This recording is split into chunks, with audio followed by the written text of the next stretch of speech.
Salut les anacalypsiens, bienvenue dans cette nouvelle vidéo d'Anacalypsie. Donc aujourd'hui on se retrouve pour parler de Demon Slayer et le retour du manga Demon Slayer.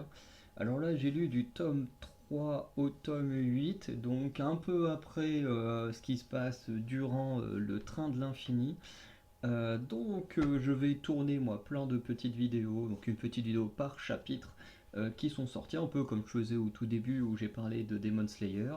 Et vous aurez une vidéo par semaine minimum qui concerne Demon Slayer. Petit à petit je reprendrai les vidéos autour de One Piece et j'essaierai de trouver un nouveau webtoon que je peux lire parce que j'ai toujours pas accès à la suite de The Boxer, donc je comprends pas vraiment pourquoi. Bref. En plus, j'ai un nouveau micro, donc normalement il n'y aura pas de saturation de problème. Donc vous pouvez en plus être très content parce que vous, les fans de Demon Slayer, vous êtes les premiers à avoir une vidéo avec ce nouveau micro. Alors peut-être pas la première vidéo qui sera publiée, mais en tout cas les premières tournées avec ce nouveau micro.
En tout cas, on commence donc avec ce chapitre 17 qui s'intitule Le démon et ses flèches. Dans ce chapitre, du coup, au début, t'as avec oui, c'est vrai que j'avais marqué Tatsumi et je ne l'ai pas corrigé parce que j'avais déjà tourné la vidéo du chapitre 17 et quand vu qu'il y avait des saturations partout avec mon ancien micro, finalement, je me suis dit, allez hop, je laisse tomber. Dans quelques jours, je rentre à Caen, je m'achèterai un nouveau micro. Et, euh, et du coup, j'ai oublié de corriger parce que c'est pas Tatsumi de Red Ice World, mais bien Tenjiro qui continue à affronter deux lunes supérieures, alors qui nous sont vendues comme des lunes supérieures à ce moment-là, bien sûr. Comme moi j'ai lu jusqu'au tome 8, forcément je sais maintenant que ce n'est plus le cas. Et il remarque qu'en termes de régénération, ceux-ci sont beaucoup plus rapides que d'autres démons qu'il a pu affronter précédemment, ou même que Nezuko, ce qu'on verra un peu plus tard. Le groupe va se diviser en deux, puisqu'il y a deux démons adversaires. Donc il y a Susanoo, qui est celle qui a 4 bras, je crois. Bon, je crois que c'est 4 bras. Et on a Yahaba, donc qui est celui qui peut mettre des flèches. Alors de mémoire, parce que bah, du coup entre le chapitre 16 et le chapitre 17, ça fait très longtemps qu'il y a eu une pause, donc je sais plus exactement ce qui s'était passé juste avant. Mais en tout cas, de mémoire, les flèches de Yahaba étaient surtout sur les boules. Voilà, et on va découvrir que son pouvoir est plus cheaté que ça. Enfin, plus puissant en tout cas. Euh, du coup, Tenjiro va affronter le démon flèche Yahaba et Nezuko et les gentils démons, donc Tamayo et Yushiro, eux vont combattre la fille aux nombreux bras, donc Susanoo. On s'intéresse d'abord au combat contre le démon aux flèches, donc Yahaba et Tenjiro. Donc on remarque finalement que ces derniers ne créent pas des flèches uniquement sur les boules, mais également il peut en créer partout, notamment en mettant sur le sol, sur Tenjiro lui-même. Bref, le gars il peut en mettre n'importe où pour combattre et c'est plutôt stylé, c'est très original comme pouvoir, je trouve ça plutôt intéressant parce que bon, j'ai pas lu des centaines et des centaines de mangas non plus.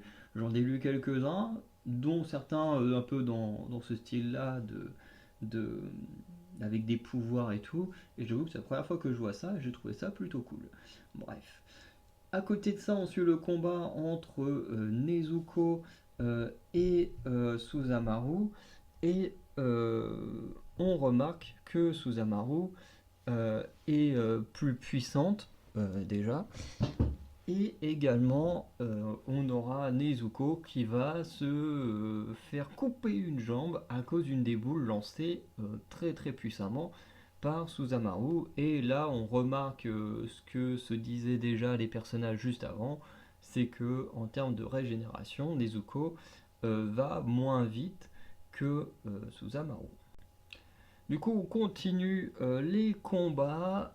Du coup, on a Yahaba et Susanoo qui vont un peu discuter en nous apprenant qu'ils doivent récupérer la tête de Tenjiro et de Tamayo, les autres n'étant pas spécialement importants.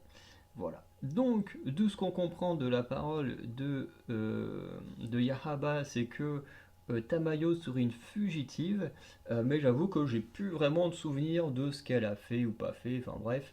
Je sais que ça a sûrement été dit dans le chapitre 15, 16, dans ces eaux-là, mais j'avoue que j'en ai pas de souvenir encore une fois, parce que ça fait très longtemps que j'ai lu le tome 1 et 2. Euh, Ensuite, on a forcément Tenjiro, puisque de 1 c'est un chasseur, et que quand Muzan et Tenjiro se sont croisés, euh, du coup Muzan a remarqué ces fameuses boucles d'oreilles qui l'ont perturbé, et on se doute bien que ces boucles d'oreilles ont un truc très particulier. Notamment, aujourd'hui je sais un petit peu plus de choses dessus, mais on en reviendra au moment où ce sera le cas d'en parler. Bref. On a également Tenjiro qui doute de plus en plus pendant son combat parce qu'il n'arrive pas à toucher Yahaba, puisque les flèches font en sorte que Tenjiro ne puisse pas s'en approcher. Et du coup, comme Tenjiro n'arrive pas à s'en approcher et que les flèches le dérangent, il va devoir créer une nouvelle technique. Et cette nouvelle technique se nomme le mouvement de version alternative Rudo latéral, donc qui est un mélange entre deux souffles de l'eau. Et du coup, Tenjiro va tout simplement réussir en fait à créer une sorte de vent, enfin pas de vent, mais de tourbillon, en fait, qui va permettre de prendre le contrôle plus ou moins des flèches et dans une attaque de mixer les flèches avec l'eau. Vous verrez sur la photo de la conclusion.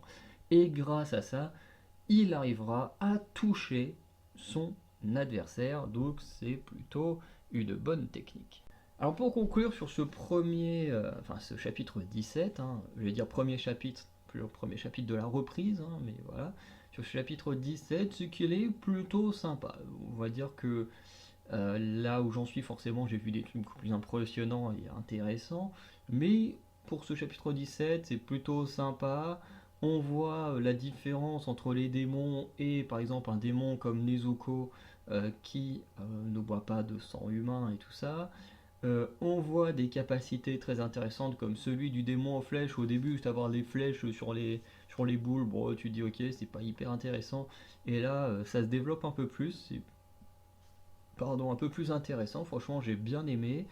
Euh, et puis j'attendais un peu voir la suite du combat, comment Tenjiro pouvait s'en sortir. Cette nouvelle technique, c'est plutôt intéressant.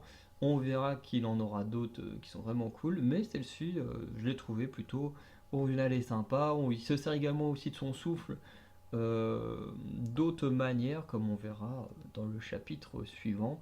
Donc je trouve le combat plutôt intéressant. Voilà, donc n'hésitez pas à dire ce que vous pensez de ce chapitre 17 de Demon Slayer. Voilà, donc on se dit à très bientôt pour de nouvelles vidéos. N'hésitez pas à checker l'onglet communauté. Et sinon, je vous souhaite une bonne soirée. Ciao les Anacalypsiens.